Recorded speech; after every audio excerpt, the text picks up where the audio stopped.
여러분들 잘들 지내셨습니까? 네. 여러분들 이게 모처럼 만나니까요. 더 반갑고 오늘 특별히 오늘 시간은 제가 학문의 9단계를 쭉 얘기해 오던 중에 이제 마지막으로 이렇게 넘어가는 시간들이에요. 제가 이 학문의 9단계를 이야기하면서 세 가지 크게 그룹을 얘기했거든요. 처음에는 이제 지식을 입수하는 단계라고 그랬고요. 하지만 머릿속에 지식을 넣는 것만 안 되고 그걸 어떻게 된다 그랬죠? 그것을 외부로 입수된 거를 이제 내적으로 더 질들을 올려야 돼요. 그런 이제 지식의 이제 심화, 이제 고도화 얘기했고, 근데 그걸로 끝나면 안 되잖아요. 안에 가득 찬 게 있더라도 그걸 어떻게 해야지만 돼요? 그래서 바깥으로 표출할 수 있어야 돼요. 이게 맨 마지막 단계이긴 하지만 지식의 표출은 너무나 중요한 거예요.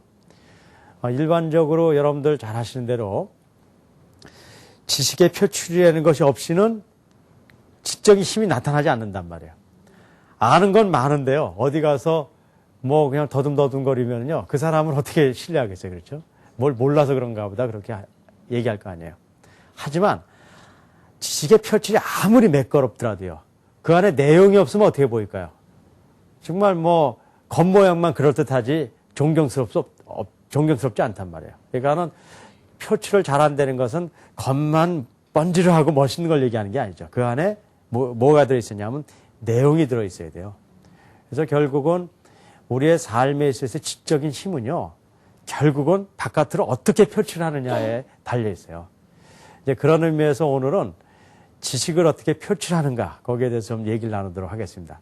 사람들이 지식을 표출하는 데는요. 여러 가지 방식이 있어요. 오늘은 제가 어떤 방식으로 지금 지식을 표출하고 있나요? 말로 하고 있잖아요. 그렇죠? 그러니까 말이 이제 가장 이렇게 손쉬운 표출 방법 중에 하나예요. 말은 이렇게 뭐 쉽게 할 수 있어요. 하지만 말을 또 잘한다는 것들은 참 힘들죠. 그래서 오늘 이제 말에 대한 얘기는 제가 좀 이렇게 좀 피하도록 하고, 두 번째 우리가 할 수 있는 것 중에 뭐가 있냐면 글로 표현하는 게 있잖아요. 그렇죠? 이 말로 지식을 표출하는 것도 중요하지만 글로 표현하는 거는 그거보다 훨씬 더 중요해요. 왜냐하면 말은요, 한 번 하고, 뭐 특별히 녹음해 놓지 않는 한 어떻게 돼요? 없어지잖아요. 그죠? 하지만 글이라는 건 어떻게 돼요? 찢어버리지 않은 한 계속 남아있는 거라고요.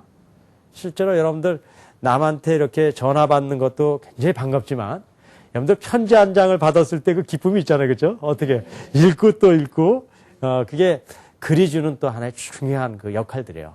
그래서, 어떤 사람이건 간에 글을 잘 쓸 수 있으면은 그 사람은 지적으로 굉장히 큰 힘을 갖는 사람이에요. 하지만 많은 사람들이요, 말하는 것도 힘들어 하는 경우도 있지만 말은 잘하면서도 글을 못 쓰는 경우도 있잖아요. 여러분들도 말로 해보려면 잘하더라도 글로 써봐라 하면 못하는 사람이 있을 거예요. 하지만 제가 오늘 이 자리에서 또 같이 또 실습도 하고 훈련하겠지만 글을 쓴다는 것이 생각처럼 그렇게 어렵지가 않아요.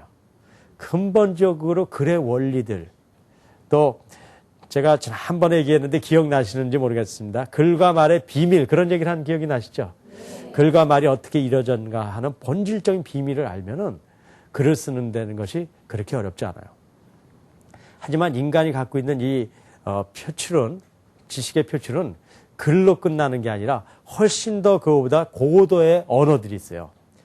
오늘 이 시간은 깊이 얘기하진 않겠지만 아주 간단하게 인간이 표출할 수 있는 고도의 언어 몇 가지를 좀 설명드리겠어요.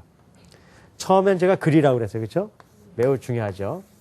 근데 글보다 더 고도의 이렇게 그 힘을 발휘하는 표출 방법인데 그건 그림이나 표로 나타내는 것이에요. 여러분들 우리나라에서 남대문 있잖아요. 남대문이 있는데요. 이거 남대문을요, 글로 이렇게 설명을 해가지고 남대문이 어떻게 생겼는가를 이야기하려면 어떻게 해야 될까요? 상당히 장문의 길을 써야 될까요? 그렇죠? 뭐 높이는 어떻고 옆으로 몇 미터가 되고 벽돌이 어떻고 뭐 색깔은 어떻고 엄청나게 많은 양의 분량의 글을 써야지 남대문을 설명할 수 있어요. 그렇죠? 하지만 그림으로 나타날 때는 어떻게 하면 돼요? 사진 하나 딱 찍어서 남대문 그림을 딱 보여주고 나면 어떻게 돼요? 뭐 끝나는 거 아니에요? 그렇죠? 여러분들 이 글을 읽으려면요, 한 레포트 용지로 10장을 남대문에 대해 써왔다고 봐요. 그러면 10장을 읽으려면은 상당 부분의 시간이 걸릴 거 아니에요. 그렇죠? 그렇게 읽어도 남대문이 머릿속에 그려질까요? 안 그려질까요? 별로 안 그려질 거예요. 그렇죠? 그런데 남대문 사진은요. 한 1초만 딱 보고 나도 머릿속에 남대문이 그려져야 안 그려져요? 그려져야 된다. 그려질 수 있단 말이에요. 그러니까 그림이라는 것이 엄청나게 아주 강력한 표출의 그 방법이라는 거 이해되시겠어요? 네. 이제 이런 것들이 있고요. 이거보다 훨씬 더 강력한 그 표출 방법이요. 함수라는 거예요. 함수. 이 함수라는 건 어디서 들어보셨어요, 여러분들이? 맞아요. 수학에서 들어보셨죠. 수학에서. 그래서 수학에서 함수 들어봤기 때문에 함수하면 어떻게 해요? 그냥 큰일 났구나. 벌써 이제 골이 아플런지 모르겠지만, 제가 다음 시간쯤 이 함수에 대해서 한 30분 이상 설명을 해 주려고 해요. 그렇게 되면은, 저는 어떤 표출의 방법으로 설명해 드린 건데, 수학이 어떻게 됐는가도 이해하실 수 있어요. 근데 이건 뭐냐면요. 아주 쉽게 얘기하자면은, 말로 표현한 것보다 훨씬 더 짧게 그거를 표현할 수 있는 방법이에요. 그래서 이제 뭐 y equal x 뭐 이런 거 들어본 적 있으세요? 예. y equal x 자승 플러스 뭐 2 뭐 이런 거 들어봤잖아요. 그렇죠? 예. 이런 것들이 오늘은 골치 아프실 줄 몰라요. 하지만 제가 다음에 이제 설명을 드리면 이것이 얼마나 아름다운 표출 방법인가를 알 수가 있어요. 그렇기 때문에 사람들이 이걸 사용하는 거예요. 요즘은 이걸 수학을 수학자들만 쓰는 게 아니라 과학자들도 쓰고 경제학자들도 이런 걸 쓰고 인문사회계통에 다 쓰는 이 수학의 식을 쓰는 이유가 이것이 인간이 자기가 갖고 있는 어떤 내면적인 지식을 표출하는 가장 강력한 도구 중에 하나이기 때문에 그래요. 그래서 이런 어떤 그 근본적인 표출 방법들이 있는데 오늘은 이 중에 뭐부터 시작해야 될까요? 글쓰기부터 시작을 할게요.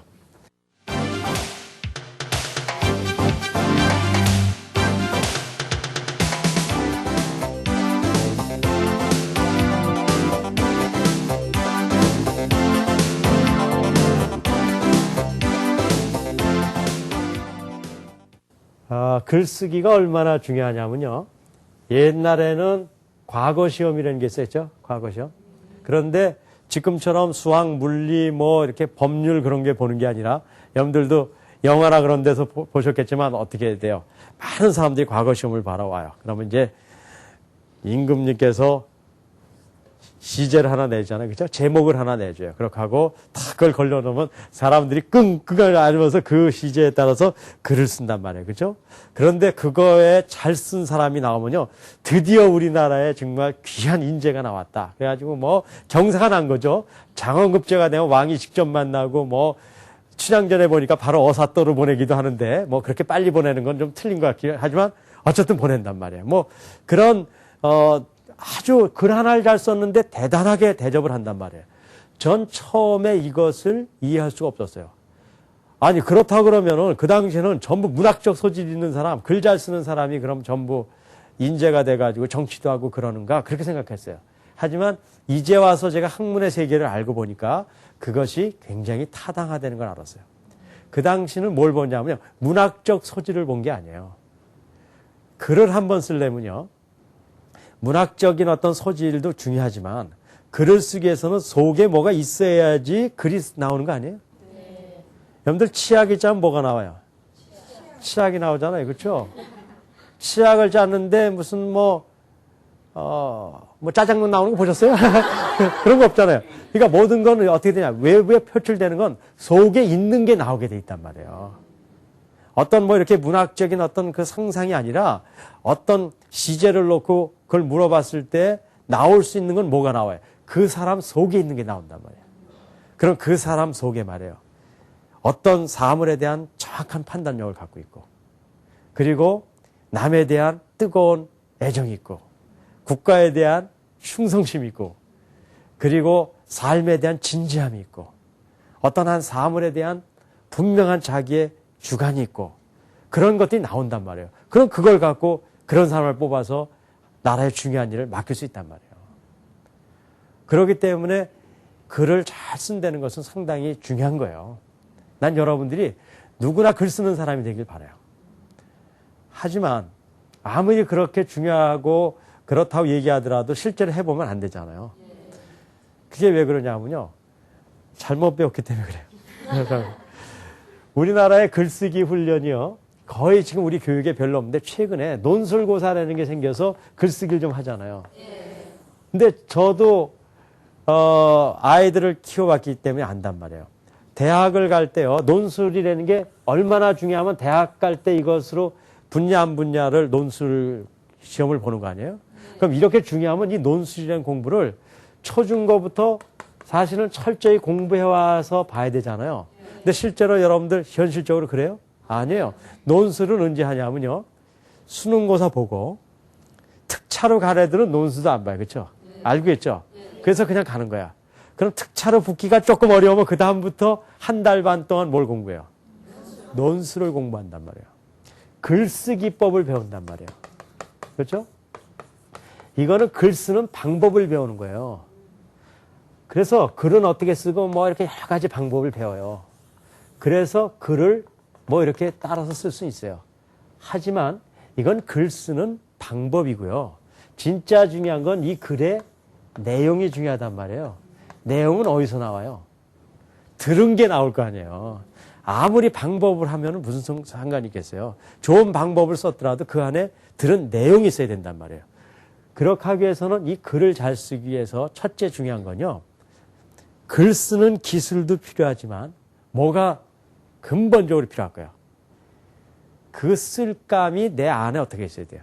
들어있어야 되잖아요. 그런데요. 지식만 들어와가지고요. 글을 쓰면, 지금 우리 아이들이 그런 거예요. 지식만 있어요, 지금요. 그렇죠? 그렇게 하고 글쓰기법을 배웠어요. 그러니까 지식을 갖다가 글을 쓴단 말이에요. 그렇죠? 그러니까는 글의 수준이 매우 유치하다고요. 이게 지금 현재 대학에서 논술을 봐보면요. 글에 아주 유치해 보이는 걸 알 수 있단 말이에요. 그건 당연한 거예요. 지식을 글쓰기법을 통해서 그냥 표현했기 때문에 그래요. 이것이 정말 좋은 글이 되기 위해서는요. 지식이 그냥 글쓰기법으로 가면 안 돼요. 그 전에 한 가지를 더 해야 돼요. 뭐예요? 이 지식이 내 내면에서 어떻게 돼요? 고도화가 돼야 된단 말이에요. 그래서 가치가 높은 게 있어야지 이 글쓰기법을 통해서 정말 좋은 글이 나온단 말이에요. 근데 여태까지 우리는 글을 쓴다 그러면 글쓰기 방법만 배워주는 거예요. 그러니까는 형태만 있지 좋은 글이 안 나온단 말이에요. 그러니까 여러분들 이제 여기서 중요한 얘기, 오늘 글쓰기 하기 전에 여러 가지 얘기를 많이 드리는데 글쓰기 하기 전에 준비 단계는 뭐냐면요. 바로 여태까지 저하고 쭉 얘기했던 학문의 9단계를 거쳐야지만 된단 말이에요. 학문의 9단계 중요한 내용은 뭐냐면요. 첫 번째 입수하고 그 정보를 이제 고도화하고 표출하는 건데 이게 그냥 쭉 나열한 게 아니에요.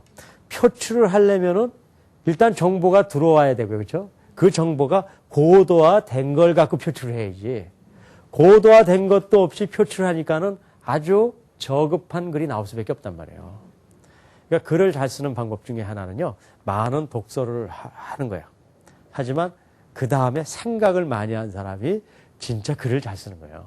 글재주보다 더 중요한 거는 좋은 글씨의 내용이에요. 어떤 사람 글을 보니까요. 아주 서론, 본론, 결론도 그냥 잘 만들었어요. 근데 내용이 없어요. 그게 의미가 있을까요? 어떤 사람은요. 글에 대한 쓰는 그 틀은 훈련이 안 돼서 이렇게 서론, 본론, 결론 그런 건 잘 안 됐지만 내용이 탄탄하면요. 사실 그 사람은 조금만 훈련하면 되잖아요. 이렇게 방법만 배우면 되잖아요. 하지만 방법만 배웠다고 글 쓰는 힘이 생기지 않기 때문에 제가 오늘 글쓰기의 첫 번째 하는 말씀은 글쓰기 훈련을 받기 전에 먼저 해야 될 것은 입수와 고도화를 한 사람이 글쓰기를 하면 돼요. 그러니까 학문의 단계를 쭉 밟아가면 되는 거예요. 자, 그러면 여태까지 제가 이 고도화 훈련까지 했으니까 여러분들은 그걸 했다고 가정을 합시다. 그렇죠? 그래서 여러분들 많은 이제 고도가 됐다고 생각하고 이제 그렇게 된 사람이 정말 글 쓰는 방법은 뭔가?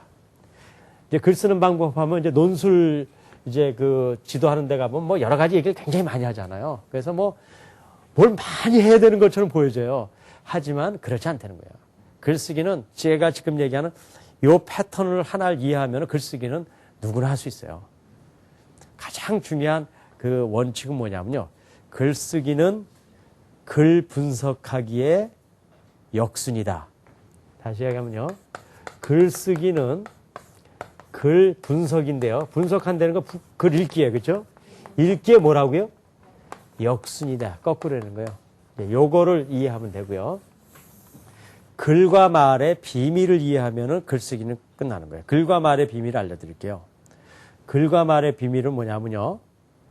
글이 있을 때 아무리 많은 글이 있더라도 이 글들이 전부가 이 글을 형성하는 데 필요한 건 아니에요.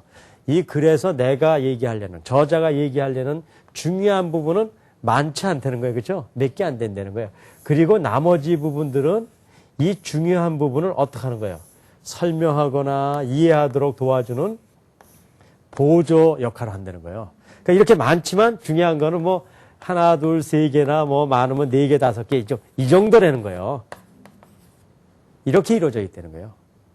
그렇게 하고 이러한 글들이 작가의 취향에 따라서, 이건 어떤 국어 실력 그런 거 아니에요? 취향에 따라서 어떤 사람은 두괄식을 사용하기도 하고 어떤 사람은 미괄식을 사용하기도 해요. 근데 이 두괄식이라는 건 무슨 얘기냐면요. 두괄식 그럼 어려운 것 같지만 그게 아니에요. 내가 하고 싶은 진짜 중요한 말을 앞에다 놓는 사람이 두괄식이에요. 이런 사람은 어떤 사람이냐면 직선적인 사람이에요. 자, 뭘 하자! 그렇게 하고 뒤에 설명을 해요. 미괄식은요, 중요한 걸 어디다 놓는 거예요? 뒤에다 놓는 사람이에요. 이런 사람들은 좀 신중하고 그런 사람들이에요. 처음에 이런 얘기를 쭉 했다가 그러니까 이렇게 하자 그런 사람이에요. 그거는 국어 실력도 아니고 국어의 어떤 뭐 형태보다는 나의 뭐예요? 선택이에요. 선택에 이걸 잘 하셔야 돼요. 야, 이거는 왜 미괄식이고 두괄식이냐. 그런 걸 따질 필요가 없는 거예요. 그건 그 작가의 취향이에요. 근데 제가 보니까요, 취향이 사람마다 틀려요. 미국 사람들은요, 결론을 먼저 내는 사람들이에요. 한국 사람들은 변두리 얘기를 하다가 나중에 얘기하는 사람들이에요. 그래서 한국 사람은 글을 쓰면 주로 어떤 형식이나 많이 할 거예요? 미괄식을 많이 써요, 한국 사람은요. 한국 사람들의 중에서 두괄식을 쓴 사람은 상당히 좀 특이한 사람들이에요. 근데 미국 사람들은 주로 어떤 글을 많이 쓸까요? 두괄식의 글을 많이 쓴다고요. 그거는 어떤 것이 옳고 그르가 아니라 그 사람의 뭐예요? 선책이고 그 사람의 특성이란 말이에요. 이런 식으로 글과 말이 이루어져 있다는 거예요. 그렇죠? 이것만 알면은 글을 쓸 때 어떻게 쓰냐면요. 이거에 맞춰서 쓰면 되는 거예요. 그런 그 글 쓰는 방법을 알려드리겠습니다. 글을 분석할 때요. 이게 글 분석법에서 훈련했던 건데 5가지 질문을 제가 했어요. 어떤 글을 읽고 이 글을 정말 이해하는가 안 하는가를 알기 위해서는 첫 번째 몇 문단인가, 이건 핵심적인 문장들이 몇 개 있는가 이런 걸 물어보는 거예요. 그 다음에 문단의 그 중요한 내용은 무엇인가, 이 문단을 요약하면 뭔가, 이게 요지라는 거예요. 그 다음에 형식은 무엇인가, 형식이라는 건 아까 대로 두괄식이냐 미괄식이냐, 또 어떤 경우는 중괄식도 있고요, 양괄식도 있어요. 이런 사람들은 아주 확인하는 사람이에요. 처음에 이렇습니다. 그렇고 쭉 설명하다 그러니까 이렇습니다. 그런 사람이에요. 그렇죠? 어떤 사람은 이제 병렬식을 쓰는 사람이 있어요. 중요한 걸 계속 얘기하는 사람들이 있는데 형식은 무엇인가, 주제는 무엇인가, 제목은 무엇인가를 물어봐요. 그렇죠? 그래서 이거를 물어봐가지고요. 이걸 다 대답하면 그 사람은 글을 잘하는 사람이에요. 자, 글을 읽었을 때요. 이걸 물어본다 그러면요. 글을 쓸 때 이것이 글에 어떻게 있어야 돼요? 들어가 있어야 되잖아요. 여러분들 이거 굉장히 중요한 거예요. 어떤 글을 읽을 때 이런 걸 물어본다는 거는 글을 쓸 때 이것이 분명하게 들어 있어야지만 물어봤을 때 있을 거 아니에요. 다시 얘기하면요. 어떤 사람을 글을 읽으면서 이걸 물어봤더니 이런 게 하나도 없어요. 그러면 이건 뭐예요? 이거는 글도 아니에요. 그러니까 내가 글을 쓸 때는 어떻게 쓰냐면요. 요걸 거꾸로 물어보면 돼요. 어떻게 하면요. 역순이라는 게 문단, 요지, 형식, 주제, 제목인데요. 글을 쓸 때는 거꾸로 물어보면 돼요. 처음에 내가 제목을 뭐로 쓸까? 이거부터 시작하는 거예요. 그래서 과거 시험 볼 때 뭐부터 적어주는 거예요? 제목을 적어주는 거예요. 제목. 제가 이제 글을 하나 샘플로 가져왔어요. 여러 사람들이 쓴 글들을 제가 이제 가져와 봤는데, 제목을 이제 한 개를 잡아보면은 이런 제목이 있어요.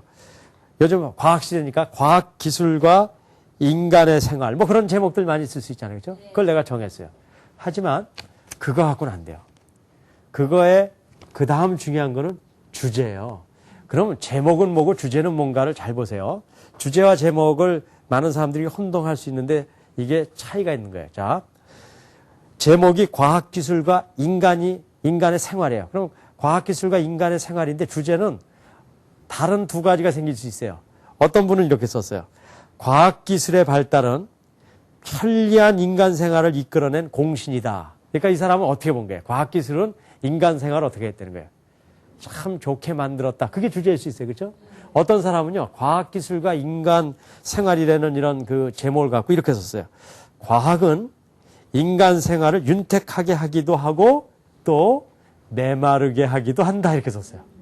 그럼 같은 제목이라도 주제가 틀릴 수 있죠. 그렇죠? 그러니까는요. 그 주제는 누가 정하는 거예요? 그냥 우리의 선택이에요. 그러니까 그 주제는 내가 생각한 걸 적는 거예요. 과학기술, 우리가 과거 시험 보러 갔습니다. 그럼 임금님이 뭘 적어놨어요? 과학기술과 인간생활 이걸 적었어요. 그러면 주제는 누가 정하는 거예요? 우리가. 글 쓸 사람이 정하는 거예요. 그런데 그건 어떻게 정하는 거예요? 국어 실력 갖고 정하는 게 아니에요. 내가 갖고 있는 뭐예요? 생각을 쓰는 거예요. 내가 생각하는. 난 과학기술을 우리 인간의 중요한 발전, 삶을 윤택하게 해주는 거라고 생각해. 그렇게 생각하는 사람이 있고요. 어떤 사람은요, 이렇게까지 생각하는 사람이에요. 과학기술이야말로 우리를 망하게 하는 거다. 그렇게 생각하는 사람이 있어요. 어떤 사람들이 주로 그럴까요? 자연보호, 이렇게 환경보호론자들은 그런 생각도 한단 말이에요. 그러면요, 그 주제를 보고 뭘 할 수 있어요? 그 사람의 생각을 할 수 있는 거예요. 그래서 글을 보면 그 사람을 알 수 있어요. 주제를 쓴다면요, 주제라는 건요, 보면요, 가장 중요한 거예요. 그렇죠? 그런데 이 제목을 쓰고요, 주제를 하나 정했어요. 주제를 정했는데 이 주제를 어디다 놓느냐가 중요해요. 이건 그 사람의 뭐냐면요, 특징이에요. 어떤 사람은 앞에다 놨어요. 어떤 사람은 뒤에다 놨어요. 그건 자기 선택이죠. 뒤에다 놓으면 뭐예요? 미괄식 형식이 되는 거예요. 그러면은 글을 쭉 써가다가 맨 뒤에 뭐라고 결론을 낼까요? 맨 뒤에 문장은 이미 결정된 거예요. 뭐예요? 과학기술은 인간사회를 풍요하게도 하고 메마르게 할 수도 있다. 이렇게 주제를 정했다면 이게 맨 마지막 문장이 되는 거예요. 그렇죠? 그래서 제목 나왔죠? 주제 나왔죠? 형식 나왔잖아요. 그렇죠? 형식이 나왔으면요, 이렇게 미괄식으로 결정했으면요, 그 다음에 뭐만 결정하냐면 이렇게 얘기한 것을 뒷받침할 수 있는 말들을 찾아내야 되잖아요. 근데 그 말을 많이 할 필요가 있어요? 굉장히 많이 써야 돼요? 아니, 중요한 거 몇 개만 쓰면 돼요. 몇 개 쓸까를 어떻게 결정하면 될까요? 어떻게 결정할까요? 내 마음대로 결정하는 거예요. 내 마음대로. 근데 보통 사람들 글을 쓸 때요, 한 3-4문장에 쓰잖아요. 그래서 3문단, 4문단 그런 거 많았죠. 옛날에 구호책 보면. 그건 왜 그러냐면 너무 길게 쓰면 사람들이 어떻게 해요? 지루해 하잖아요. 한 3-4개 정도 하잖아요. 그래서 보통 한 4개 정도를 쓴다 그러면은 일단은 미괄식이면 4번째 문장은 정해졌어요? 안 정해졌어요? 그러면 앞에 3개만 쓰면 되잖아요. 그러면요, 봅시다. 맨 뒤에다, 이거 글을 쓰는 요령을 알려드리는 거예요. 맨 뒤에다가 과학은 인간 세상을 풍요롭게도 하고 또 어떻게 해요? 메마르게도 했어요. 그렇죠? 그럼 여기다 쓴 건 뭘 써야 돼요? 예를 들어야 되잖아요. 어떤 거는 우리를 풍요롭게 한다. 예를 들어 컴퓨터는 우리를 참 풍요롭게 했다. 그런 거 있을 수 있잖아요. 그렇죠? 석유, 화학이 발전하면서 발전소가 쓰고 전기가 써서 매우 좋았지만 어떻게 돼요? 환경의 파괴를 통해서 우리는 상당히 고통을 당하고 있다는 걸 쓸 수 있잖아요. 그렇죠? 그 다음에 예를 들어서 텔레비 같은 걸 통해서 정보가 잘 매체되고 그러지만 정말 생각 없는, 정말 그 멍청하게 텔레비나 바라보는 정말 어떤 하나의 자존감 없는 인간을 만들어낸다. 이런 예를 1, 2, 3번에다 쓰면은 4번째 결론적으로 내린 자신의 주장이 맞는 거예요, 안 맞는 거예요? 맞아요. 그런데요, 이런 얘기를 써놓고요. 1번. 우리 집 아파트 35평을 샀더니 기쁘다. 옆집 45평 샀다고 그래서 배 아프다. 난 이 다음에 55평짜리 사야겠다. 이렇게 쓰고 과학은 인간 사회를 풍요롭게도 하고 메마르게도 한다. 그런다 그러면 이 글이 되겠어요, 안 되겠어요? 그건 엉터리 글이잖아요. 그렇죠? 그래서 문단의 중심 내용들을 요지들을 이렇게 써가면 글이 끝나는 거란 말이에요. 그렇죠? 그 다음에 마지막으로 뭐냐면요. 이거를 보조할 수 있는 보조 문장들만 넣으면 끝나는 거예요. 그러니까 책을 쓸 때도요. 어떤 사람 처음부터 책을 그냥 줄줄줄줄 써가는 사람이 있어요. 그런 경우는 그 글 잘 쓰는 거 아니에요.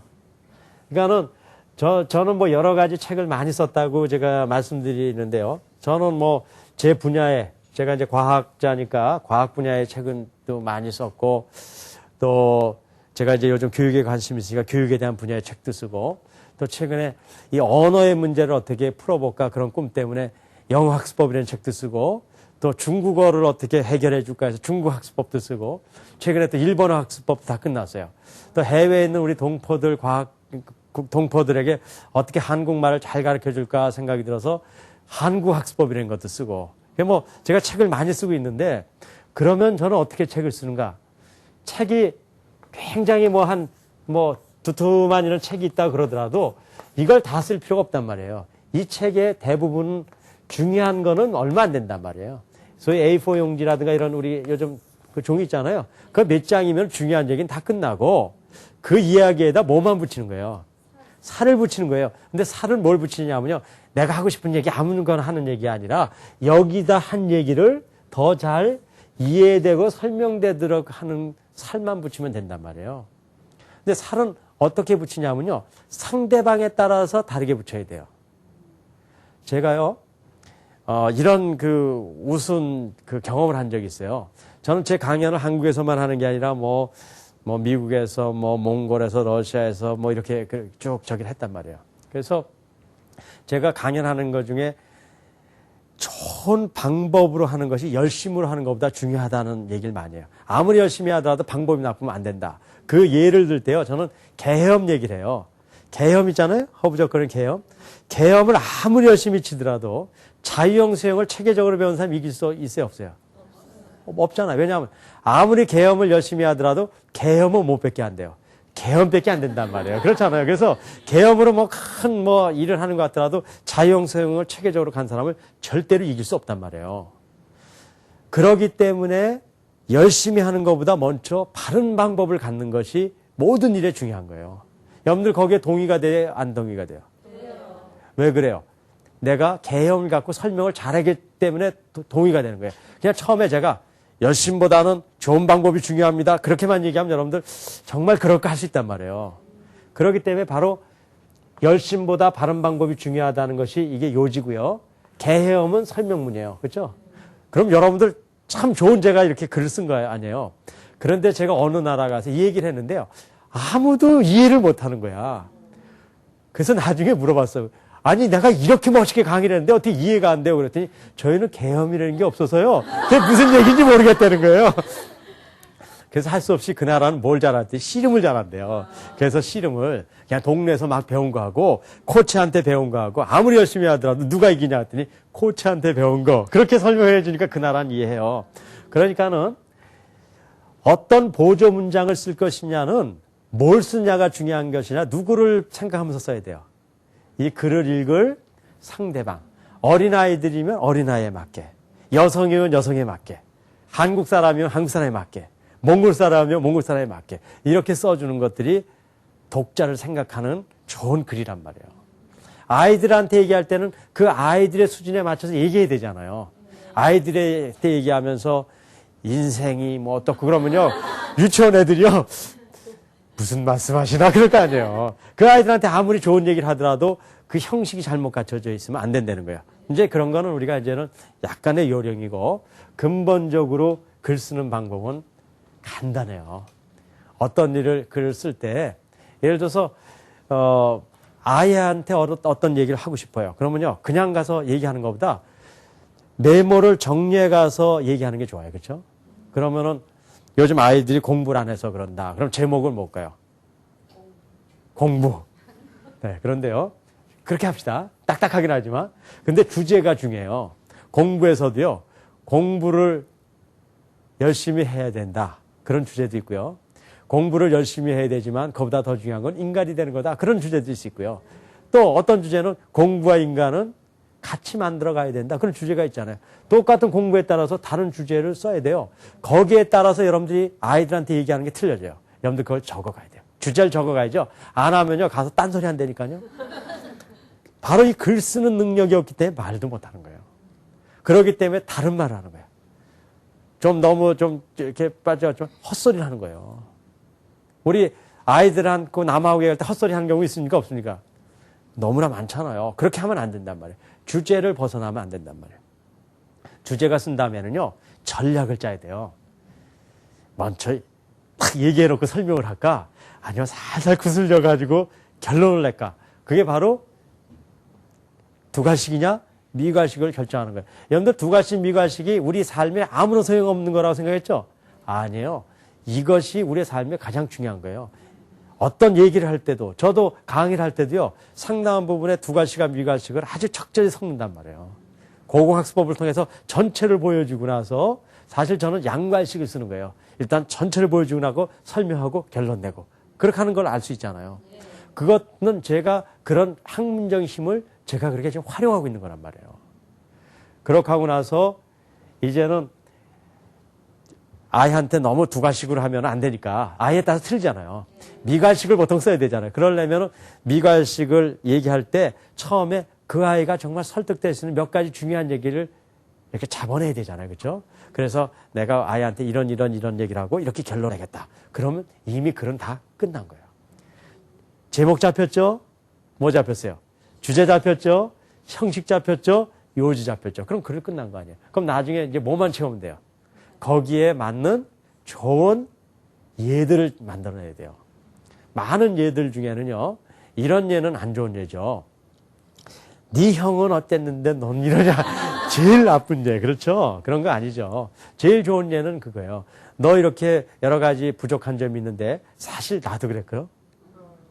나는 우리 아이들한테 해줄 얘기가 너무너무 많아요. 나는 우리 아이들이 공부에 문제 걱정하고 그럴 때 난 해줄 얘기가 많이 있어요. 뭐냐면 너 걱정하지 마. 너 지금 이렇게 뭐 공부 때문에 이렇게 어려움 겪는 것도 있지만 아빠는 옛날에 재수를 2번이나 한 사람이야. 진짜예요. 저는 중학교 들어갈 때 떨어져서 1년 재수했거든요. 그 다음에 대학교 들어갈 때도 제가 처음에 원하는 대학 들어가지 않아서 또 1년 재수해가지고 제가 원하는 대학 들어갔거든요. 나는 2번이나 재수를 한 경험을 가졌지만 내 인생에 있어서 그걸 후회해 본 적도 없고 사실 내 인생의 상당한 부분이 그것이 나한테 영향을 미쳤어요. 그래서 내가 요즘도 공부 못하고 힘들어하는 아이에 관심을 갖는 거예요. 왜 그러냐면 비록 우리가 힘들고 어려운 일이 있더라도 그걸 딛고 일어섰을 때 갖는 인생에 있어서 풍부한 힘과 그 능력이 있단 말이에요. 내가 그걸 경험해 본 사람이기 때문에 그걸 놓칠 수 없는 거죠. 그리고 그런 아이들에 대해서 도울 길이 있단 말이에요. 이제 그런 것들을 잘 그런 샘플과 예를 갖고 있으면요. 그 글이 풍성해지는 거란 말이야. 이렇게 글 쓰면요. 논술에서 1등이에요. 논술에서 1등. 무슨 논술이 따로 있어요. 뭐 복잡한 이런저런 얘기가 무슨 필요 있어요. 이대로 하면 논술 1등이에요.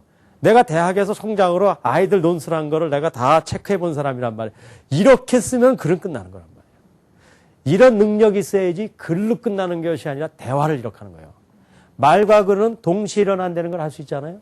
여러분들 이렇게 글에 대해서 제가 얘기를 드렸지만 실제로 이런 글의 내용들은 더 훈련이 돼야 되지만 글과 말을 할 때는요. 말을 잘하는 것만으로는 안 돼요. 아무리 말을 잘하더라도요. 그 안에 남을 속이고 말이에요. 거짓말하고 정말 남에게 악영향이나 미치는 그런 얘기를 한다면 그 말 잘하는 게 무슨 소용이 있겠어요. 그렇죠? 그래서 말과 글을 쓸 때는 근본적으로 말과 글을 어떻게 써야 되느냐에 대한 원리를 알아야 돼요. 첫 번째는 글을 쓸 때는 무엇을 써야 될 것인가에 대한 인식이 있어야 돼요. 그것은 뭐냐면요. 진리, 참 이런 것들을 써야 돼요. 여러분들 글과 말에서 거짓을 남기지 마세요. 뭐 선의의 거짓이 있다고 그러지만 가능한 선의의 거짓도 안 하는 게 좋은 거예요. 사실. 왜냐하면 우리가 이 삶에 있어서요. 거짓이 점철되면요. 거짓을 낳고 인생을 망친단 말이에요. 그러니까는 좀 힘들더라도 참과 진리를 얘기했을 때 그 말과 글이 참되고 그것이 힘있고 그것이 가치 있는 거란 말이에요. 거짓하고 남을 속이는 것이 무슨 가치가 있겠어요. 그 다음에요. 언제 하느냐가 참 중요해요. 여러분들 참된 말도 말이에요. 함부로 하면 안 돼요. 참된 말이라고 해서 아무 때나 하면 안 돼요. 참된 말도요. 중요한 시기가 있단 말이에요. 어떤 시기냐면요. 한 사람을 살릴 수 있을 때. 이런 말을 하는 거예요. 그러니까 정말 필요할 때 해야 돼요. 아이가 공부 열심히 하는 거 중요하잖아요. 하지만 아무 때나 공부 열심히 하라고 그러는 거는요. 그 아이를 살리는 게 아니라 죽인다니까요. 오늘 시험 못 봐가지고 정말 인생에 정말 고달픈 애한테 너 공부 안 해가지고 그거는요. 도움이 안 되는 거예요. 사실 어느 시간이 지나서 그 아이가 나도 공부해야 되겠다고 생각할 그런 시점이 있단 말이에요. 그럴 때 같은 참된 거라도 필요할 때 해야지 그 사람을 살린단 말이에요. 말과 글은요. 두 가지가 있어요. 한 사람을 죽이든지 한 사람을 살리든지 한단 말이에요. 여러분들 우리가 인생을 살면서요. 살리는 말을 해야 되잖아요.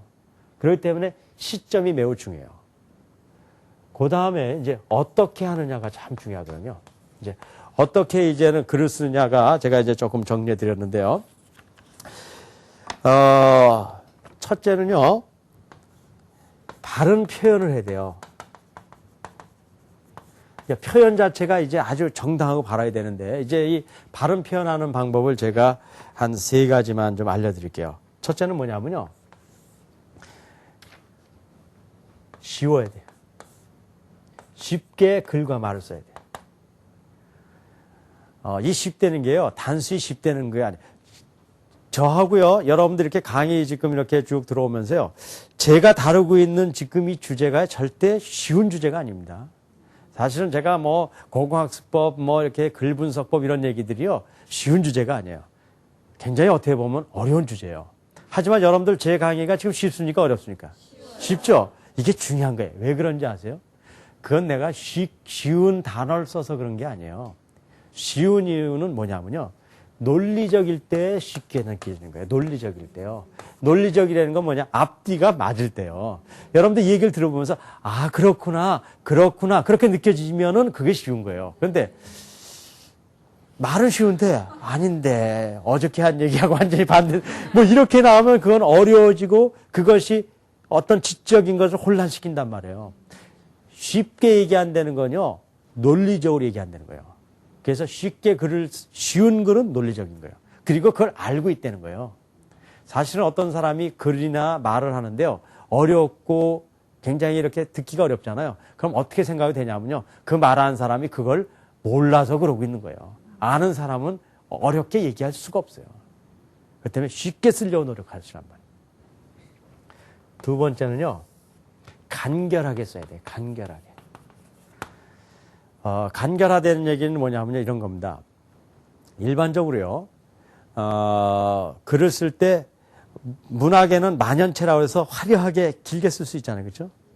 하지만 지식은요. 함축성을 가져야 돼요. 이렇게. 하나를 이렇게 함축이 돼야 되는데 그 함축시키는 방법이 바로 간결하게 쓰는 거거든요.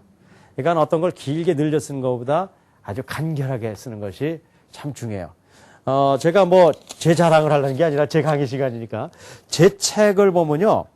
특징이 있어요. 일단 책이 시원하다는 거예요. 책을 보면요. 빈칸 많잖아요. 그렇죠? 그리고 글씨도 가능 커요. 이렇게 쓰는 이유가 뭐냐면요. 길게 늘려 쓸 필요가 없어요. 함축을 시켜보면요. 그렇게 길게 쓸 필요가 없다고요. 제 특징은 어쨌든 빈칸이 많아요. 왜냐? 이렇게도 할 수 있는 시간이 충분하다는 거예요. 그래서 가능한 어떤 글을 쓸 때 간결하게 쓸 수 있는 능력을 가져야 돼요. 이 함축적인 능력, 이게 아주 중요한 능력이거든요. 지식에 있어서요. 세 번째는요. 그러면서도 깊이가 있어야 돼요. 깊이가 있다는 건 뭡니까? 푹 빠지는 거예요? 그런 게 아니죠. 깊이가 있다는 걸 사람들이 뭐가 깊은가? 제가 가끔 본질이요. 본질을 건드려야 되거든요. 그러니까요. 같은 얘기를 하더라도요. 본질을 건드리는 것과 비본질을 건드리는 거는 틀려요. 제가 그 세인고등학교를 처음 세워서요. 학생들을 모집을 했어요. 모집을 해서 저는 그 학교를 조금 이제 자유롭게 좀 교육을 시켰거든요. 근데 아이들이 어떤 얘기가 나왔냐. 두 발을 좀 길렀으면 좋겠다는 얘기가 나왔어요. 근데, 전 아이들이 개인적으로 그냥 머리를 길게 기르고 그러는 거를 별로 좋아하진 않아요. 하지만 제가 그때 오케이 했어요. 그 이유는 내가 좋아해서가 아니라 다른 이유가 있어서 오케이 한 거예요. 그 이유는 뭐냐면요. 아이들이 마음이 많이 상해져 있어요. 그런데 여러분들 옷을 두 발을 단정히 하고 옷을 잘 입었어요. 아주 모범생 같아요. 근데 만약에 그 사람 속이 썩었다 그러면 어떻게 될까요? 본질을 잊어버린 거예요. 두 발도 좋고 다 좋은데 마음이 썩었어요. 정말 고통에 썩었어요. 그럼 가장 중요한 걸 잃는 거예요. 그런데요. 머리도 좀 풀어주고 좀 이렇게 자유롭게 했는데 그러고 마음이 상했다 그러면 다 손해본 거지만 그렇게 하다 보니까 만약에 그 아이가 마음을 다시 돌이킬 수 있는 기회가 생기다 그러면 비본질은 놓쳤지만 뭐는 잡는 거예요? 본질은 잡는 거란 말이에요. 나는요. 비본질을 무시하는 게 아니에요. 비본질 머리도 잘 단정하게 옷을 단정하게 입는 것 중요해요. 하지만 더 중요한 게 있단 말이에요. 비본질을 잡기 위해서 본질을 놓친다 그러면 나는 그 비본질을 포기한단 말이에요. 그래서 인간은 본질을 잡아야 된단 말이에요. 그러니까 그래도 뭐가 나타나냐? 본질이 나타나야 돼요. 제가 예를 들어서 교육 얘기를 할 때요. 본질의 얘기를 건드려야 된단 말이에요. 본질의 문제는 뭐냐면 인생에 승리하느냐 안 하냐의 문제예요. 학교에서 점수를 맞느냐 중요하단 말이에요. 하지만 점수를 잘 맞더라도 인생을 실패하면 그건 본질을 놓친 거예요. 하지만 학교에서 성적이 좀 약하더라도 인생을 승리시키면 본질을 잡는 거란 말이에요. 그렇다고 비본질인 성적을 무시하자는 게 아니라 하잔 말이에요. 하지만 본질을 놓칠 수는 없단 말이에요. 그래서 우리의 대화의 글의 내용이 본질을 건드렸을 때 그거를 봤을 때 이야 이건 깊이가 있구나. 쉽고 간결함에도 불구하고 그 안에서의 본질을 느낀단 말이에요. 이런 글들을 우리가 쓰고 읽어야 된단 말이에요. 여러분들 그러니까 누구나 글을 쓰고 읽는 방법을 배워야 돼, 안 배워야 돼요? 필수적으로 배워야 되는 거예요. 이건 문학가만 배워야 되는 것이고 학자들만 배워야 되는 게 아니에요. 우리 엄마들이 배워야 된다고요. 여러분들이 본질적으로 말을 참과 진리를 적절한 시기에 그들을 살릴 수 있는 시기에 쉽게 그리고 간결하게 그러면서 본질을 건드릴 때요. 여러분들을 통해서 대화하고 부닥치는 사람들이요. 삶의 변화가 온단 말이에요. 여러분들의 아이들이 변한단 말이에요. 여러분들의 남편이 변하는 거고요. 여러분들의 친구들이 변한단 말이에요. 우리 사회가 변해요. 우리 민족이 바뀐단 말이에요. 근데 우리 지금 어떻게 해요? 거짓말을요. 정말 필요 없을 때 정말 어렵게 복잡하게 비본질적인 문제를 갖고 우리가 얼마나 지금 치열하게 싸우고 그냥 찍고 하냔 말이에요. 그러니 이런 시스템 내에서요. 우리가 다시 쓰기가 어렵단 말이에요. 여러분 학문의 9단계는요. 단순히 공부하자는 게 아니에요. 우리가 인생을 성공시키기 위해서는요. 성공을 시킬 수 있는 지적인 파워를 가져야 되는데 그런 것들이 누구나 다 가질 수 있는 거란 말이에요. 몇몇 사람만 갖는 게 아니란 말이에요. 우리가 여러분들 여태까지 훈련했지만 훈련의 내용들은 얼마나 간단해요. 석회독서법이래야 사선치기, 글분석법이래야 밑줄치기, 개념심화법이래야 뭐예요? 네모치기, 사전찾기, 그 다음에 글쓰기법이라는 것도 보더라도 뭐예요? 글 읽기의 역순으로 5가지 요소만 건드려 보면요. 이런 학문적인 파워가 실제로 내재적으로 일어나는 것이 가능하단 말이에요. 이제 우리가요. 늦었다고 생각하지 말고 이거 시작할 때요. 여러분들 혹시 자녀들이 지금 고3이 아니라 그러면요. 고2도 상관없어요. 사실 고3도 지금부터 이런 운동 해야 돼요. 고3도 자기 삶에 대해서요. 공부에만 치우칠 수는 없잖아요. 사실 내가 고3들이 이번에 이제 수능고사 본단 말이에요. 수능고사가 잘 나올 수도 있고 못 나올 수 있잖아요. 못 나왔다고 인생이 망친 겁니까? 아니에요. 다시 딛고 있을 수 있는 마음의 힘을 길러줘야 되잖아요. 그런 부분들을 우리가 얘기해야 된단 말이에요. 본질적인 걸 얘기해줘야 된단 말이에요. 이제 그런 것들을 통해서 우리가 다시 서야 된다는 거예요. 다시 쓸 수 있다는 거죠. 제가 오늘 조금 흥분한 것 같죠? 네. 오늘 여러분들 잘 얘기를 들으셔서 감사하고요. 몇 가지 저도 오늘도 좀 질문도 받고 이렇게 마쳤으면 좋겠어요. 질문 있으신 분들 좀 질문해 주시기 바랍니다.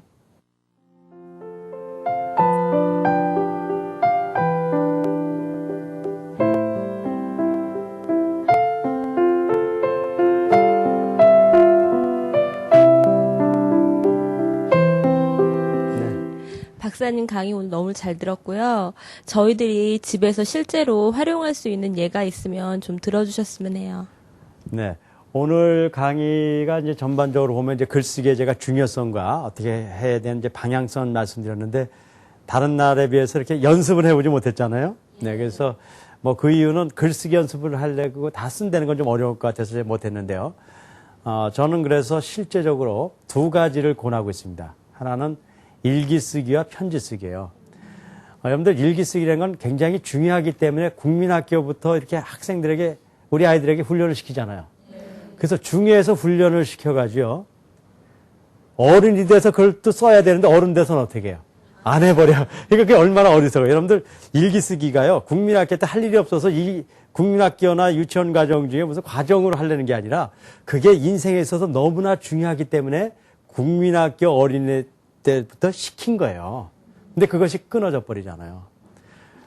왜냐하면 일기 쓰기라는 건요, 몇 가지에서 아주 중요한 그 일기 쓰기를 하면은 훈련할 수 있어요. 하나는 일기는 단순히 사실만을 나타내는 것이 아니죠. 뭐까지 나타내야 돼요? 인간이 갖고 있는 정서까지 나타낸단 말이에요. 그래서, 그리고 누가 특별히 보는 사람이 없기 때문에 본질의 문제, 가장 깊은 부분을 다룰 수 있어요, 없어요? 다룬단 말이에요. 실제로요, 학교에다 내는 일기에다는 안 쓰잖아요, 그렇죠? 왜냐하면 인간의 내면의 심연의 문제를 다룰 수 있는 거야말로 일기예요. 그래서 일기를 계속 써가기 시작하면요, 내면 세계 아주 깊은 것들이 드러나기 되긴 해요. 하지만 여기서도요, 이런 원리들이 살아야 돼요. 이것들이 그대로 나타나줘야 돼요. 일기도 살리는 일기가 있고 죽이는 일기가 있어요. 죽이는 일기 하나 볼게요. 기분이 몹시 좋지 않다. 나는 왜 매일 이런 걸까? 짜증이 난다. 어디론가 훌쩍 여행을 떠나고 싶다. 이거 그 사람의 마음을 나타내는 건 사실이에요. 하지만 이런 거 계속 쓰면요, 그 마음을 죽여간다고요. 똑같은 사람이 이렇게 썼어요. 기분이 몹시 좋지 않다. 오전에 제출했던 기획안에 대해 부장님의 반응이 갑자기 내 기분을 벼랑에 곤두박질 만들어버린 것이다. 확 집어던져만. 며칠 동안 밤을 새우다시피 해서 만들 기획안이었는데 신중하게 검토도 안 하고 그렇게 간단히 묵살할 수 있는지 이해가 안 된다. 모든 의욕이 일수간 후두둑 무너졌다. 하지만 여기서 중요한 거예요. 이 일 하나 때문에 이렇게 주저앉아 청승을 떨 수는 없다. 일은 긍정적으로 풀려가는데 의미가 있는 것이니까. 부장님이 왜 그랬는지 정확한 이유는 모르겠지만 내일 가서 다시 한번 말씀드려 봐야겠다. 그리고 구체적인 평가를 듣고 이번 기획에 대해 다시 생각해보는 시간을 가져야겠다.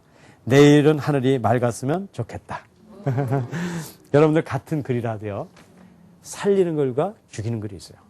이런 그 내면의 세계를 살리는 글로 가면서 쉽고 간결하게 깊이 있게 써갈 때요, 여러분들의 글솜씨와 그런 능력이 아주 탁월하게 늘어날 수가 있어요. 편지 쓰기도 마찬가지잖아요. 우리가 이제 편지 쓰기를 통해서 일기가 내면의 세계라면은 편지 쓰기는 남과의 연결고리를 갖는 거 아니에요. 그렇죠? 어떤 인간의 어떤 그 성숙도는 어디서 많이 생기냐면요, 내 자신을 생각하는 거 아울러서 남과의 관계를 많이 해갈 때 성숙해지는 거예요. 그래서 편지 쓰기를 통해서 상당 부분의 인생의 성숙도를 올릴 수 있고 글솜씨를 높일 수가 있어요. 그러니까 그거는 뭐 크게 제약이 없기 때문에 여러분들이 그 두 가지를 지금부터 실시한다 그러면은 누구나 글을 잘 쓸 수 있어요. 누구나 품위 있는 글을 쓸 수 있어요. 누구나 지적일 수 있어요. 누구나 지적인 힘을 갖고 자기의 삶을 이겨갈 수 있는 힘들을 가질 수 있단 말이에요. 우리 모두가 그런 힘들을 가질 수 있는 계기가 되길 바라면서 오늘 강의를 마치도록 하겠습니다. 감사합니다.